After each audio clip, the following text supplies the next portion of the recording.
தேவனால் எல்லாம் கூடும் தொடர்கிறது. தேவனால் எல்லாம் கூடும் நிகழ்ச்சி தொடர்கிறது. இது வெறுமையான ஒளியமாக இல்லாதபடி ரிபாதரப ஷபரபலாதிகரிபா இது தேவனுடைய அழைப்பாக இருக்கிறது.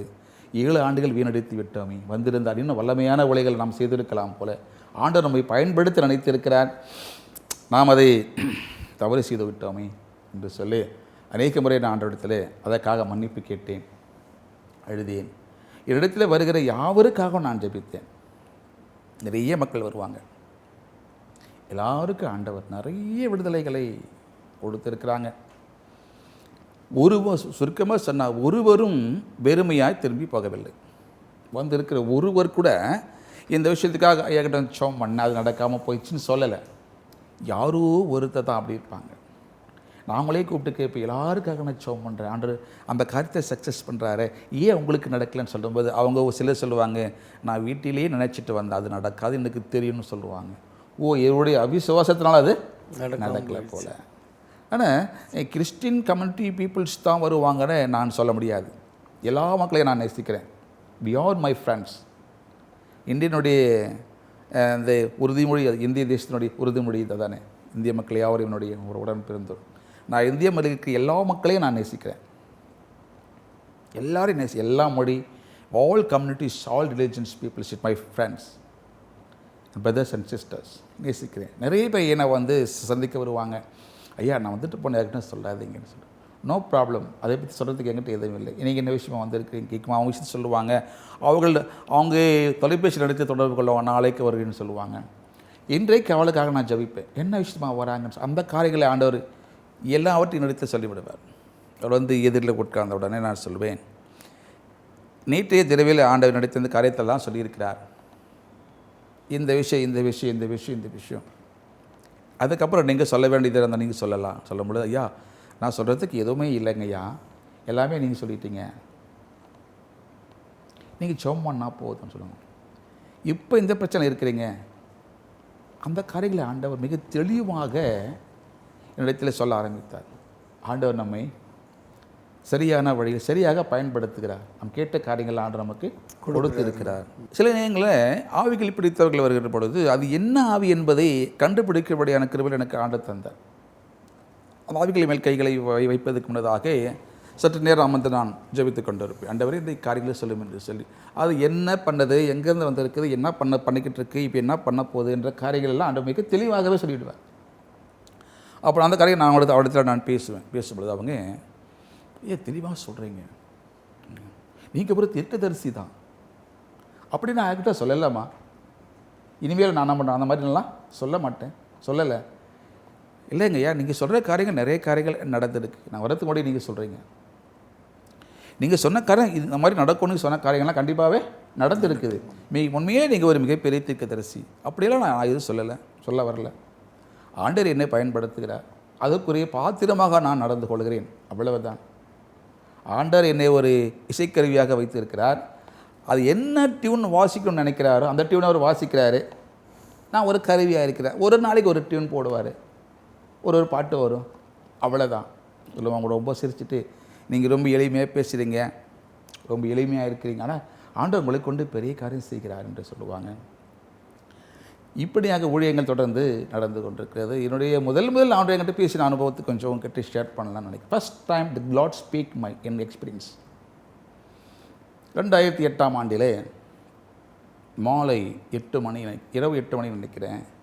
அப்போ சன் நியூஸ் வந்து 8 மணிக்கு தானே, ஐயா இப்போ டைம் மாற்றிட்டாங்க போல். அப்போ 8 மணிக்கு சன் நியூஸு. அப்போ எங்கள் மனைவி காஞ்சிபுரத்தில் இருக்கிற ஒரு மருத்துவமனையில் பணியாற்றி கொண்டிருக்கிறாங்க, செவிலியராக பணியாற்றி கொண்டிருக்கிறாங்க. அவங்க வீட்டுக்கு வர்றதுக்கு 9 மணி ஆயிரும். பிள்ளைகளை போய் யாரும் இல்லை, நான் மட்டும் வெறுமையாக உட்காந்துக்கிட்டு இருப்பேன், படிச்சுக்கிட்டு இருப்பேன், ஷோ பண்ணிக்கிட்டு இருப்பேன், நாளை உலகத்துக்கு என்ன பண்ணணும் அப்படிங்கிற ப்ரிப்பரேஷன் ஆகிட்டு இருப்பேன். அதிகமாக என்னுடைய இடங்களில் நான் ஜப நேரமாக பயன்படுத்தி கொண்டு இருப்பேன். சரி சும்மா உட்காந்து விட கண்ணை முடி ஜோ பண்ணிக்கிட்டு இருப்பேன். அப்போ என் மணி வந்து டக்குன்னு வந்து என்னை வந்து எழுப்ப மாட்டாங்க. நாங்கள் சொல்லுவாங்க, நீங்கள் ஜோ பண்ணிக்கிட்டு இருந்தால் நான் உனக்கு எழுப்பலை. உண்மை அதுதான். பஸ்ஸில் ட்ராவல் ட்ரெயின் ட்ராவல் பண்ணுவோம், நான் ஸோ மெனி டைம்ஸ் நான் வந்து கண்களை மூடி ஜபம் பண்ணிக்கிட்டு இருப்பேன். நாளைக்கு செய்ய வேண்டிய காரியங்கள், இன்றைக்கி போகிற காரியங்களுக்காக ஜெபித்துக்கொண்டு என்னுடைய வழக்கம் இது. என்னுடைய casual prayer, it is my format சொல்லலாம். அப்போ போகும்போது ஒரு நாள் திடீர்னு அப்போ தான் ஆண்டவர் முதல் முறை என்கிட்ட பேசுகிறார். இப்போ நிறைய முறை ஆண்டவர் என்கிட்ட பேசுகிறாரு. அந்த காரியங்கள் நம்ம ஷேர் பண்ணுறோம். அல்லது நாளைக்கு உங்களை பற்றி அவன்கிட்ட பேசலாம், என்னை பற்றி அவன் உங்ககிட்ட பேசலாம். இதுக்கு பழகிடுச்சு. அப்போ சன் நியூஸ் அந்த சேனலை நான் ஆன் பண்ண உடனே அந்த இன்ட்ரொடக்ஷன் வருது. அப்போது ஒரு வார்த்தை எனக்குள்ள வருகிறது, உன் மனைவி ஆபத்தில் இருக்கிறாள். இந்த காரியம் ஒரு 5 முறை 6 முறை என்னோட காதிலே ஒலிக்க ஆரம்பித்து விட்டது, இருதயத்தில் வர ஆரம்பித்து எனக்கு மிகுந்த ஒரு பயமாகிவிட்டது. அவள் காஞ்சிபுரத்துலேருந்து அரக்கோணம் வந்து சேர வேண்டும் பஸ்ஸில், அவ்வளோதான்.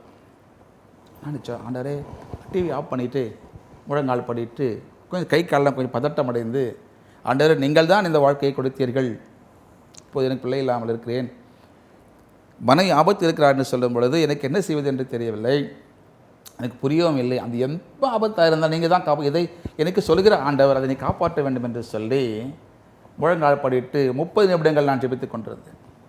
30 நிமிடங்களுக்கு பிறகு அப்போது என்னிடத்தில் தொலைபேசி இருந்தது, அவரிடத்தில் தொலைபேசி இல்லை.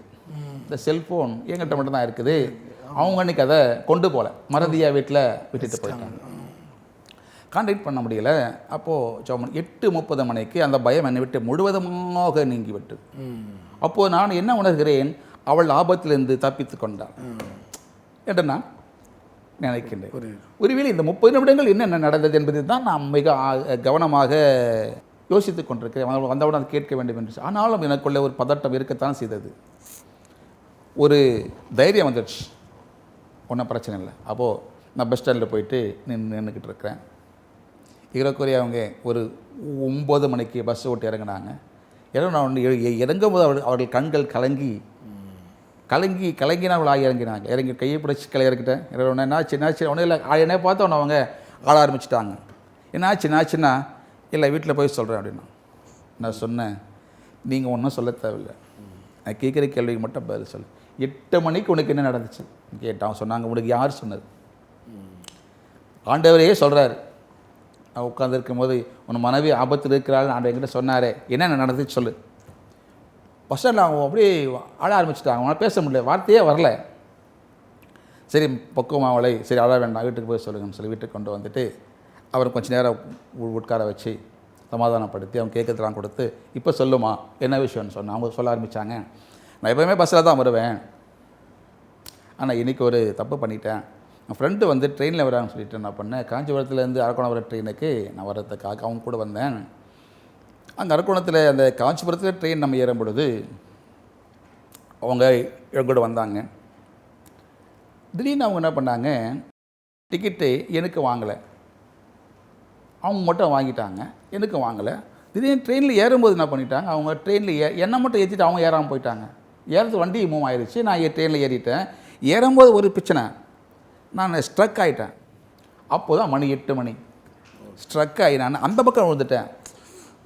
ஒருவேளை பிளாட்ஃபார்மில் இந்த பக்கம் விழுந்திருந்தாலும் பிரச்சனை தான், பெரிய பிரச்சனை. கேப்பில் வந்தால் ஒரு மிகப்பெரிய பிரச்சனை. நான் உள்பக்கம் வந்துட்டேன். அது பெரிய அதிர்ச்சி, பயமாயிருச்சு. 2வது காரியம், என்கிட்ட டிக்கெட்டும் இல்லை. திரும்பி பார்க்கும்போது அந்த கம்பார்ட்மெண்ட்டில் யாருமே இல்லை. கம்பார்ட்மெண்ட்டில் யாரும் இல்லை, டிக்கெட்டும் இல்லை. கூட வந்து தோழி ஏற முடியாமல் போயிட்டாங்க. நான் மிக ஓய்ந்து ஆட ஆரம்பிச்சிட்டேன். தனிமையாக இருக்கிறோம் என்று சொல்லி, கையில் தொலைபேசி கூட இல்லையே, இல்லை முடியாது.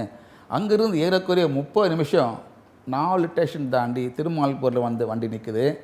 அது வரைக்கும் அந்த கம்பார்ட்மெண்ட்டில் யாருமே இல்லை. நான் தனியாக தான் பயணித்து கொண்டு இருக்கிறேன். அழுது கொண்டும் ஜெபித்து கொண்டும் பதட்டத்தோடு வந்து சேர்ந்தேன்னு சொன்னாங்க. 8:30 மணிக்கு ஸ்டேஷன், அந்த ஸ்டேஷன் இறங்கினோட தான் எனக்கு மூச்சியே வந்துச்சு. அந்த 30 நிமிடங்கள் தான் ஆண்டவர் ஆண்டவர் பேசியிருக்கார் இல்லையா. நான் ஜெபித்துக்கிட்டு இருக்கிறேன். அந்த 8:30 மணிக்கு பயம் என்னை விட்டு வெளியேறிவிட்டது, மன ஆபத்திலேருந்து தப்பித்து விட்டாள் என்று எனக்கு ஒரு தைரியம் கிடச்சிச்சின்னு சொன்னேன். அப்படியா? அதுக்கப்புறமா அவங்க சாப்பிட ஆரம்பித்தாங்க. இதுதான் ஆண்டவர் இடத்துல முதல் பேசின வார்த்தையில் ஒரு தைரியமான ஒரு சந்தோஷமான வார்த்தைகள் ஆண்டவர் இடத்துல பேசலைன்னு கூட சொல்லலாம். ஆனால் அந்த எக்ஸ்பீரியன்ஸ் அப்போ தான் எனக்கு கிடைக்க ஆரம்பிச்சிச்சு. இப்போ ஒரு சில நேரங்களில் யாருக்காவது ஜெபிக்கும் பொழுது ஆண்டவர் என்கிட்ட சில காரியங்களை சொல்வார். அவனை தொலைபேசியில் நானும் தொடர்பு கொண்டு, ஐயா அது உங்களுக்கு ஜெபிக்கிற பொழுது ஆண்டு இப்படிப்பட்ட காரியங்கள்லாம் ஆண்டவர் சொல்லியிருக்காரு, இதை நீங்கள் நோட் பண்ணுங்கள் அப்படின்னு சொல்லுவேன். இல்லை இந்த மாதிரி ஒரு சிக்கலில் இருக்கிறீங்க ஆண்டவர் சொல்கிறார். ஒரு சமயம் ஒரு போதகருக்காக நான் ஜெபித்து கொண்டிருக்கும் பொழுது ஆண்டவர்கிட்ட சொல்கிறாரு, அவர் நிறைய கடனை வாங்கிட்டு கடனில் பிரச்சனை இருக்கார், அதுக்காக அவர் அழுது கொண்டிருக்கிறாரு, அவருக்காக நான் ஜெபம் பண்ணேன். நான் ஜெபம் பண்ணி முடிச்சுட்டு மாலை நேரத்தை அவரை போய் பார்த்து, ஒரு சீனியர் பாஸ்டர் எடுத்த உடனே கேட்க முடியாது, அதனால் பண்ணு கொஞ்சம் கொஞ்சமாக பேசி கொஞ்சம் நைஸாக பேசிவிட்டு, ஐயா இந்த மாதிரி ஜெபம் பண்ணிக்கிட்டு இருக்கும்போது கொஞ்சம் நீங்கள் பாரமான விஷயத்தில் இருக்கிறீங்க, கொஞ்சம் எக்கனாமிக்காக கொஞ்சம் பாரத்தில் இருக்கிறீங்க ஆண்டவன்கிட்ட சொல்லிக்கிட்டு இருக்காரு. நானும் ஜெபம் பண்ணிகிட்டு இருக்கிறேன், நீங்கள் போய் அவர்கிட்ட சொல்லி ஜெபம் பண்ணுன்னு ஆண்டவன் சொல்லிட்டாரு, அதனால் ஒரு ஜெபம்லாம் வந்திருக்கிறேன். கை கொடுத்துட்டு கட்டி பிடிச்சிட்டு ஆமாம் எந்த டைம் கேட்டேன், அந்த டைம் நான் சொன்னேன், இந்த டைமில் இந்த டைம் அதில் நானும் ஜெபம் பண்ணிக்கிட்டு இருக்கேன், அதெல்லாம் வெளியே வரணுன்றதுக்காக தான். ஸோ ஆண்டு அதுக்காக எனக்கு என்ன அனுப்பியிருக்காரு போல் சொல்லி அவர் கட்டி பிடித்தார், என்ன ஜெபம் பண்ணேன், வெளியே வந்துட்டு. அதுக்கப்புறம் ஒரு 2-3 மாதம் கழிச்சு அவரை நான் சந்திக்கும்போது சொன்னார், ஐயா அந்த பிரச்சனை நான் வந்து வெளியே வந்துட்டேன், கர்த்தர் அற்புதம் செய்தார்னு சொன்னேன். ஆண்டவர் உங்களுக்கெல்லாம் நமக்கு எல்லாருக்கும் அற்புதம் செய்யக்கூடியவர் தான் அப்படின்னு சொல்லிட்டு அங்கேருந்து கடந்து வந்தேன். அநேக அற்புதங்களை ஆண்டவர் கைகளின் மூலமாக தொடர்ச்சியாக செய்ய ஆரம்பிச்சிட்டேன். ஒரு சமயம் அமாவாசை மாதத்துக்கு ஒரு முறை நாங்கள் அமாவாசை ஜபம்னு ஒரு ஜபத்துக்கு போவோம். பிசாசினால் பாதிக்கப்பட்டவர்கள், சீர்வனால் பாதிக்கப்பட்டவர்கள் அன்றைக்கி நாங்கள் விசேஷமாக ஜபிப்போம். ஒரு சமயம் அப்படியாக நான் ஜபித்து விட்டு என்னுடைய டீம் மக்களோடு நான் அசோக் நகர் பகுதி அரக்கோணத்துலேருந்து வெளியே வரும் பொழுது எனக்கு டீமில் இருக்க எல்லாமே எனக்கு முன்னாடி போயிட்டாங்க. ஒரு அம்மா ஜெபம் பண்ண அந்த ஜமாவுக்கு நான் ஜெபம் பண்ணிக்கிட்டு இருக்கும் பொழுது அவங்க என்னை விட்டு போயிட்டாங்க. நான் அவங்கள போய் பிடிக்கிறது 10 நிமிஷம் ஆகும். அந்த டிஸ்டன்ஸ் அவங்க போயிட்டாங்க. நானும் அவங்கள இருக்க சொல்லலை, அவங்களும் இருக்கலை, கவனிக்கல போயிட்டாங்க. நான் ஜெபிச்சுட்டு சற்று தள்ளி வரும் நள்ளிரவு 12 மணி 5 நிமிடங்கள் என்று நான் நினைக்கிறேன். அப்போ பார்க்கும் பொழுது ஒரு அதிர்ச்சியான சம்பவம் எனக்கு காத்து கொண்டிருக்கு. கையில் பரிசுத்த வேதாகமத்தை கையில் வைத்து கொண்டிருக்கேன்.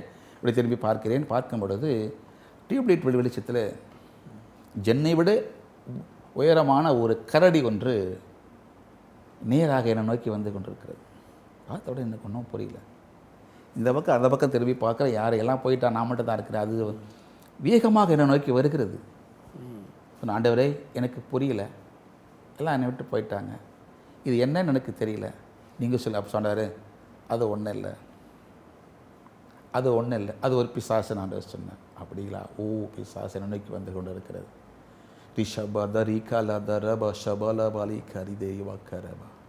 ஆண்டவர் சொன்ன, அடை போல் நான் என்ன செய்ய வேண்டும்? உன் கைகளை மாத்திரம் உயர்த்தி ஜெபியுங்கள் என்று சொன்னேன். அந்த வார்த்தை எனக்கு கிடைத்த மாத்திரம் சொன்னேன். அந்த கரடி என்ன பண்ணுது, வாயிலிருந்து அப்படி பண்ணுது. அப்படி பண்ண உடனே அந்த பிளட் அப்படி ஃபுல்லாக வெளியே கொட்டுது. இந்த பக்கம் திரும்ப பிளட் இந்த பக்கம் கொட்டுது. அப்போ நினைக்கிறேன், ஓ, அப்போ சொன்னேன், ஓ, என்னுடைய ரத்தத்தை எடுத்துருன்னு சொல்கிறியா? நான் சொன்னேன், என்னோடய ரத்தத்தை எடுத்துருன்னு சொல்கிறியா? ஓஹோ. அப்போ சொன்னேன், நீ என்னை மட்டும் தான் பார்த்துருக்குற, எனக்கு உள்ளே இருக்கிறவங்க நீங்கள் பார்க்கல. இப்போ எனக்கு உள்ளே இருக்கிற நீங்கள் கொஞ்சம் பார்க்கலாமா சொல்லி கைகளை மாத்திரம் உயர்த்தி இயேசுவின் நாமத்தினாலே பரிசுத்த அக்னி, தேவனுடைய வல்லம், பிசாசுகளை அழிக்கக்கூடிய வெளியேற்றுகிற தேவனுடைய வல்லம் இப்போது இறங்குவதாக என்று சொல்லி இயேசுவின் நாமத்தினாலே என்று சொல்லி கரங்களை நீட்டின மாத்திரத்திலே ஒரு நிமிஷத்திலே அது மறைந்து விட்டது. அது எரிந்து விட்டதா, வெளியேறி விட்டதா எனக்கு தெரியல. அதுக்கப்புறம் என்னிடத்தில் அது வரவில்லை. சற்று நேரம் வந்தபோது எல்லோரும் இருந்தார்கள். அவரிடத்தில் நான் இதையும் ஷேர் பண்ணினதுக்கு மனம் இல்லை. வீட்டில் வந்து அமைதியாக உறங்கிவிட்டேன். மறுநாள் என்னோட கூட ஜெபிக்கின்ற ஒரு போதகர் தொலைபேசியை தொடர்பு கொண்டார். ஐயா, நேற்று தினத்தில் நான் ஒரு தரிசனம் கண்டேன், உங்களுக்கு சொல்லலாம் என்று உங்களுக்காக காத்து கொண்டிருக்கேன். சொல்லுங்க ஐயா அப்படின்னு சொன்னாரே, இந்த மாதிரி ஒரு ஸ்பிரிட், ஒரு பிசாஸ் உங்களை நோக்கி வருவதாக நான் பார்த்தேன். ஒருவேளை நீங்கள் பயப்படுவீங்கன்னு சொல்லி நான் சொல்லலை அப்படின்னு. இல்லை, எதுவாக இருந்தாலும் நீங்கள் சொல்லிடணும், அவன் ஆண்டவர்கிட்ட சொல்ல போகிறோம், ஆண்டு விடுதலை கொடுப்பார். அப்போ சொன்னேன், ஐயா அது நேற்றே வந்து போயிடுச்சு. ஆண்டு ஒரு மிகப்பெரிய ஒரு வெற்றியை கொடுத்தார்.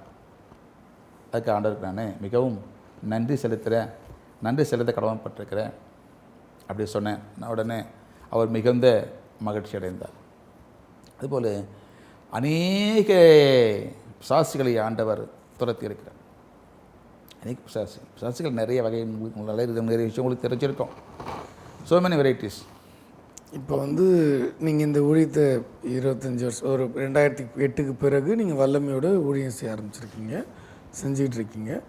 இதை தாண்டி இப்போ நீங்கள் இந்நாள் வரைக்கும் இசிஐயில் நீங்கள் திருச்சபை ஊழியராக இருக்கீங்க. அதே அரக்கோணம் பகுதியில் இல்லை ஒரே பகுதியில் நான் தொடர்ந்து ஊழியர் செய்ய முடியாது. மாற்றி 5 ஆண்டுகளுக்கு ஒரு முறை கண்டிப்பாக எங்களுக்கு மாற்றம் உண்டு. உண்டு. நாங்கள் சந்தோஷமாக அடுத்த புதிய விசுவாசிகளை, புதிய உள்ளங்களை சந்திப்பதில் நாங்கள் மகிழ்ச்சியாக இருப்போம். பார்க்கிற மக்களை இப்போ அங்கேயே கூட ஆண்டு சொல்கிறாரு, நீங்கள் போய் சர்வ சிருஷ்டிக்கும் சுவிசேஷத்தை இப்போ சொல்லும்போது 5 வருஷம் அங்கே இருக்கிறதே ஒரு சொல்கிறது அநேக மக்களையும் பார்க்க முடியாத மாதிரி ஒரு சூழ்நிலை தான் இல்லையா? அது அங்கே இருக்கிற ஒரு 40 குடும்பங்கள் 50 குடும்பம் நான் பார்க்க முடியும். கரெக்ட். என்னுடைய வாஞ்சி என்னன்னா அநேகரே சந்திக்கணும் அப்படிங்கிறது தான். பட் என்னோடய சர்ச்சில் 5 வருஷம் இருந்தாலும் வெளியில் எங்கே கூப்பிட்டாலும் நான் கண்டிப்பாக போயிடுவேன். விடுதலை ஊழியத்துக்காக, சுகவீனமாக ஜெபிக்கிற ஊழியத்துக்காக கண்டிப்பாக போவேன். இப்போது நம்ம மக்கள் மற்ற மக்கள் அப்படியெல்லாம் நான் எப்போயுமே நான் பார்த்ததில்லை. வேறு கம்யூனிட்டி மக்கள் அப்படிலாம் நம்ம எப்பயுமே அண்ணன் நினைக்க மாட்டேன். யார் அழைச்சாலும் போவேன். ஒரு அவங்க வரனாலும் வாங்கன்னு சொல்லுவேன். அப்படி என்று சகோதரிகளாக ஏற்றுக்கொள்வேன். இப்போ நீங்கள் இந்த நிகழ்ச்சியை பார்க்குற உங்கள் வாழ்க்கை ஆண்டவர் பல தடைகளை கொடுத்து தன்னுடைய ஊழியத்துக்கென்று தெரிந்து கொண்டு அதை புரிய வைத்து ஏற்றுக்கொண்டு பிறகு நீங்கள் ஒரு இயல்பான ஊழியத்தை செய்து கொண்டிருந்த நீங்கள் வல்லமையான ஒரு ஊழியராக கர்த்தர் உங்களை வேறொரு பரிமாணத்துக்குள்ளே உங்களை கொண்டு சென்று விடுதலையின் ஊழியத்தில் இன்னி வரைக்கும் பயன்படுத்திட்டு வராரு. மக்களுக்கு நீங்கள் வேறு ஏதாவது சொல்ல விரும்புகிறீங்களா நிகழ்ச்சி நிறைவாக? இந்த நிகழ்ச்சியில் ஏதாவது சொல்ல விரும்புகிற காரியம் என்னன்னு சொன்னேன், ஆண்டவரை இரட்சகராக யாரெல்லாம் ஏற்றுக்கொள்ளாரோ அவ்வளவு வாழ்க்கையிலே சரீரத்தில் இருக்கிற வியாதிகள் பலவீனங்கள் மாத்திரம் விடுதலை அடைவது இல்லாமல் உள்ளான மனிதன் என்று சொல்லி ஒரு மனிதன் உள்ளே இருக்கிறான். அது ரொம்ப ஆத்துமா, ஆன்மான்னு சொல்கிறோம், ஆத்துமான்னு சொல்கிறோம், அந்த சோல்னஸ் சொல்கிறோம் இல்லையா? இதிலே சில பிரச்சனை மனிதர்கள் தாக்கப்பட்டிருப்பாங்க. ஒரு புத்தரை பார்த்து நீங்கள் சுகமாக இருக்கிறீங்களா அப்படின்னு கேட்கும் பொழுது அதில் பல கோணங்கள், பல அர்த்தங்கள் இருக்குது. ஏன் நீங்கள் நல்லா இருக்கிறீங்களான்னு கேட்குறாங்க. அவர் நல்லா இருக்குன்னு சொல்லுவார். ஒரு 5 நிமிஷம் கழிச்சு பேசும்போது ஒன்றா சொல்லிகிட்டே வருவார். எனக்கு உடல்நிலை சரியில்லை, அல்லது என்னுடைய பிள்ளைகளுக்கு பிரச்சனையா ஏன்னு சொல்லி அவருடைய மனதில் இருக்கக்கூடிய பாதிப்புகளையும் உடலில் இருக்கக்கூடிய பாதிப்புகளையும் சேர்த்து தான் அவர் அந்த விஷயத்தை சொல்லுவார்.